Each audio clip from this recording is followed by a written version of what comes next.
کسی شخص کو حکم نہیں دیا جاتا مگر اس کی برداشت کے موافق۔ سبحان اللہ کے قربان دیں، کھڑے ہو کے نہیں پڑھ سکتے بیٹھ کے پڑھ لو، بیٹھ کے نماز نہیں پڑھ سکتے لیٹ کے پڑھ لو، اگر تلفظ نہیں کر سکتے اشارے سے پڑھ لو، تمہارے لیے وضو نہیں کر سکتے تیمم کر لو، وضو نہیں کر سکتے اور قبلے کا پتہ نہیں تو تھوڑی سی تحری کرو اور جدھر تمہارا دل کا ادھر ہوگا ادھر منہ کر کے نماز پڑھ لا کہتے میں تو ہر جگہ ہوں، تمہارا دل گواہی دے ادھر پڑھو۔ کتنی آسانی ہے، کتنی آسانی ہے۔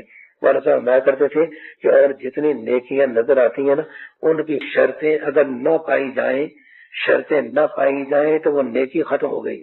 حج کی شرط نہیں، روزے کی شرط نہیں، فلاں کی شرط نہیں، وہ عبادت کو ختم کر دیا۔ لیکن نماز ایسی چیز ہے کہ جس کی شرطیں نہ پائی جائیں تو شرطیں ختم کر دی، نماز کو ختم نہیں کیا۔